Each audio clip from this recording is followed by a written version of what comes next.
ప్రపంచ మేధావి, భారత జాతి గర్వించదగినటువంటి నాయకుడు, భారత రత్న బాబాసాహెబ్ బిఆర్ అంబేద్కర్ గారి 135వ జయంతి సందర్భంగా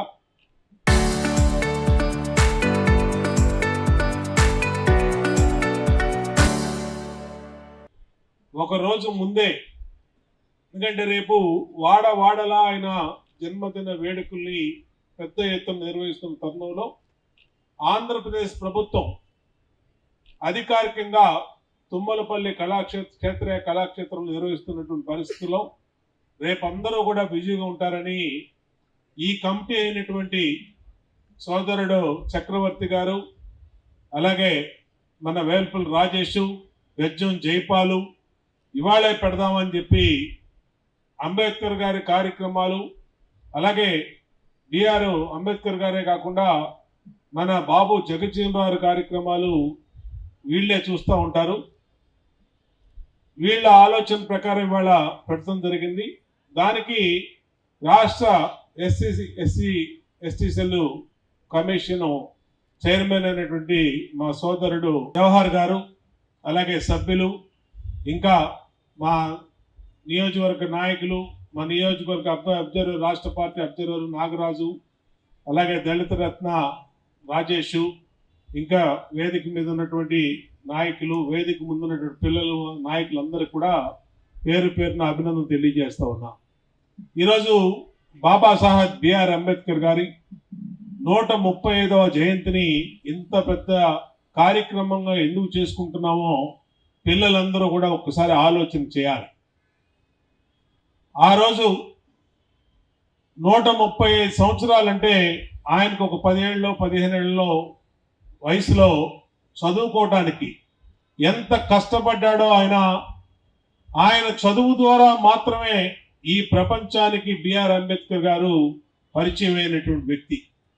అదే ఆయన చదువుకోకుండా మేధావి కాకుండా ఉన్నట్టయితే ఎంతో మంది మిగిలిన వ్యక్తుల్లో ఒకళ్ళుగా ఉండిపోయేవాళ్ళు. కానీ ఆయన మేధావి, ఆయన చదువు, ఆయన ధైర్యం, కుల వివక్షత సమానత్వం కోసం ఆయన చేసిన పోరాటం వల్ల మరి ఇవాళ 135 సంవత్సరాలైన ఆ మహానుభావుణ్ణి మనం గుర్తుపెట్టుకోవడమే కాకుండా ఈ జాతిని ముందుకు నడిపించినందుకు, ఈ జాతికి ఒక అతిపెద్ద రాజ్యాంగాన్ని ప్రపంచంలోనే ఎక్కడా లేదు, 140 కోట్ల మంది అనుసరిస్తున్నటువంటి రాజ్యాంగం ఒక భారతదేశంలోనే ఉంది.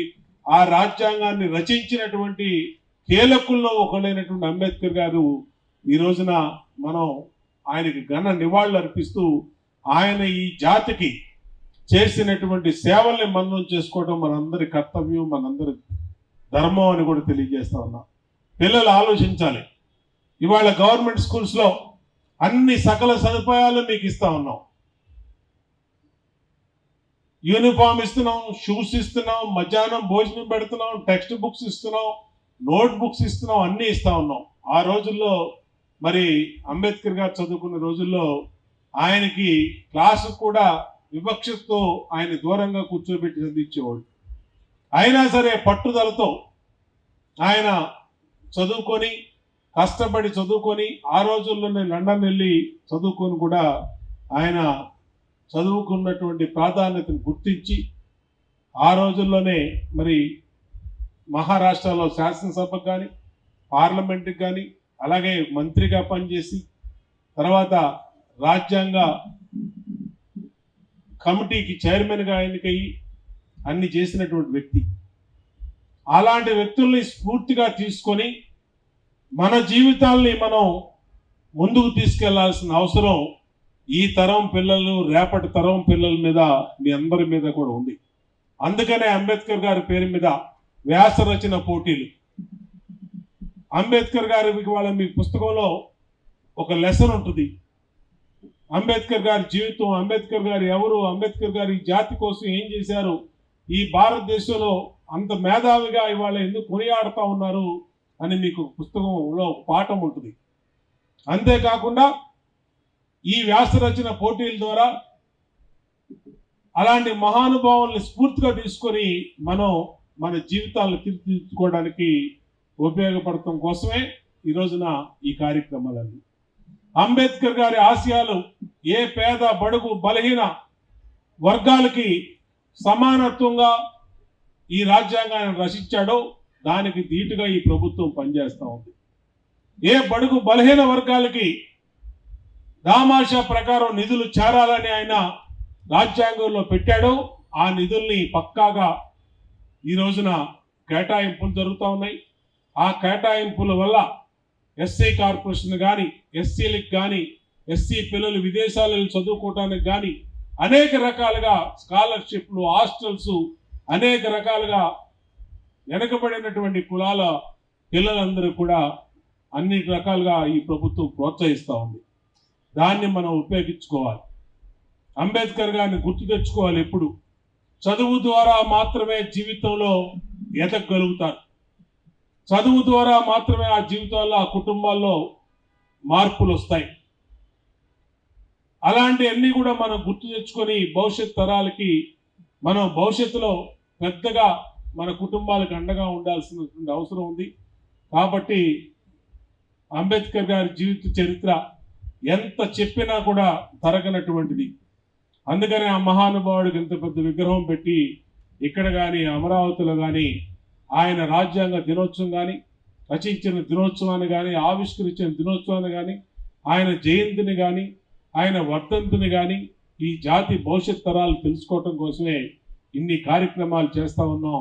కాబట్టి భవిష్యత్తులో పిల్లలందరూ కూడా సీరియస్గా తీసుకొని మీ జీవితాల్ని బ్రహ్మాండమైనటువంటి స్థితిలో భవిష్యత్తుగా ముందుకెళ్లాలని కోరుకుంటూ, అంబేద్కర్ గారి ఏ బడుగు బలహీన వర్గాల కోసం ఆయన ఆలోచన చేశాడో ఆ ఆలోచన అమలు చేయడంలో ఈ ప్రభుత్వం చిత్తశుద్ధితో ముందుకెళ్తుంది. దానికి నియోజకవర్గ శాసనసభ్యుడిగా బడుగు బలహీన బీసీ మైనార్టీ వర్గాల కోసం ఎప్పుడు కూడా శాసనసభ్యుడిగా వాళ్ళకి అండగా ఉంటానని ఈ సందర్భంగా మరొకసారి అంబేద్కర్ గారి జయంతి సందర్భంగా మీ అందరికీ మరొకసారి మాటిస్తూ మీ అందరికీ తెలియజేసుకుంటూ, అంబేద్కర్ గారు ఈ దేశానికి రాజ్యాంగాన్ని రచించి ఏదైతే స్వేచ్ఛ సమానతల కోసం సామాజిక స్పృహతో ఈ దేశం ఉండాలి, మనుషులందరూ సమానమైన భావన కోసం ఆయన అనేక రాజ్యాంగంలో పొందుపరిచినటువంటి అంశాలు మనందరం కూడా చూస్తూ ఉన్నాం. కానీ ఈ రోజుల్లో చూస్తూ ఉంటే ఇప్పటికి 77 సంవత్సరాలు, దాదాపుగా 50 సంవత్సరాల నుంచి 76 సంవత్సరాల వరకు ఈరోజు మనం స్వతంత్రం వచ్చిన తర్వాత రిజర్వేషన్లు అనుభవిస్తూ ఉన్నాం.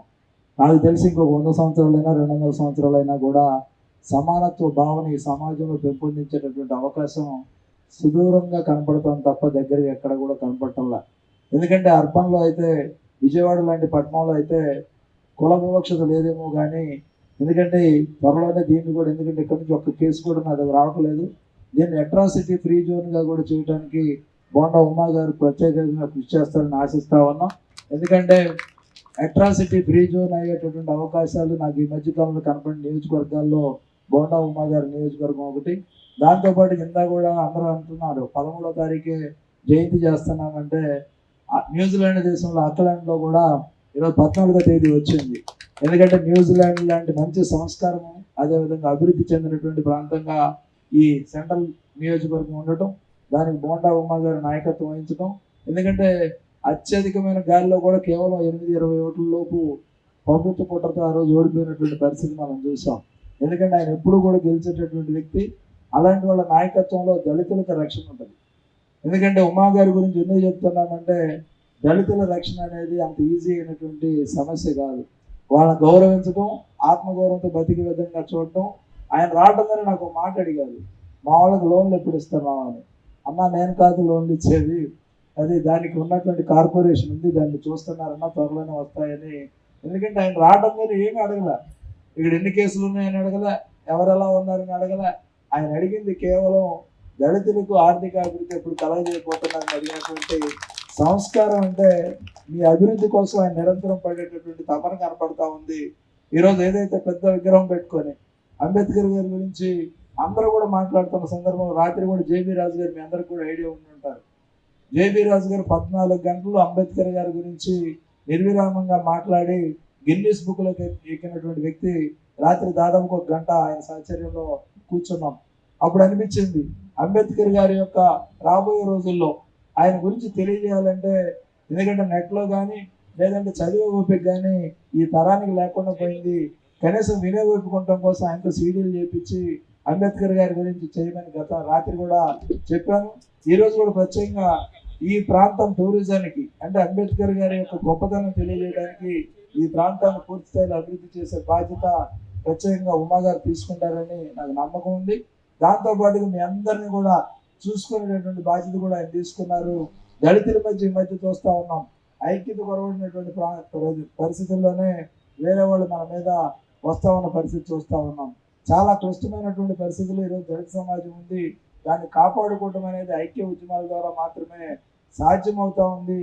ఆ నాయకుడు కూడా చెప్పాడు, ఆయాచితంగా ఏదీ రాదు, పోరాడి సాధించుకోవాలని చెప్పినటువంటి సూక్తిని మనం ఆధారంగా చేసుకొని అందరం, ఎందుకంటే బార్గెనింగ్ కెపాసిటీ, బేరమాడే శక్తి ఎవరికి ఉంటుందంటే ఐక్యత ద్వారా ఉద్యమాలు చేసిన వాళ్ళకే బార్గెనింగ్ కెపాసిటీ ఉంటుంది. ఆ కెపాసిటీ కోసం మనం అందరం కూడా ఐక్యంగా ముందుకు వెళ్ళి రాబోయే రోజుల్లో అంబేద్కర్ గారి సిద్ధాంతాలను ప్రజలకు తెలియజేయడం, ఆచరించడం. సాధారణంగా మనం అందరం ఏం చెప్తామంటే కబుర్లు చెప్తా ఉంటాం. ఈరోజు 75 సంవత్సరాలు మన స్వాతంత్రం వచ్చిన తర్వాత కూడా ఇంకా వెనకబడి ఉన్నామంటే మన వెనకబడికి దారి ఇవ్వట్లేదని, కేవలం ముందున్న వాళ్ళే అడ్డుపడతా ఉన్నటువంటి పరిస్థితి చూస్తే ఇది ఎప్పటికి కూడా అయ్యే పనికి అనిపించట్లే. రాబోయే రోజుల్లో ఖచ్చితంగా ముందున్న వాళ్ళు పక్కా తప్పుకొని వెనకున్న వాడికి అవకాశం ఇస్తే మన ఇంటి పక్క ఉన్నటువంటి గుడిసె మేడ అవ్వాలి. ఆ మేడలన్నీ కూడా ఆర్థిక అభివృద్ధికి కేంద్రాలుగా ఉన్నప్పుడు విద్య ద్వారా అది మాత్రం సాధ్యం అవుతుంది. కనుక సమాన అవకాశాలు అందరూ పొందుకునే విధంగా మీ అందరూ కూడా ఆలోచన చేయాలని, ఎందుకంటే నేను మాట్లాడింది కొంతమందికి అర్థమై ఉంటుంది.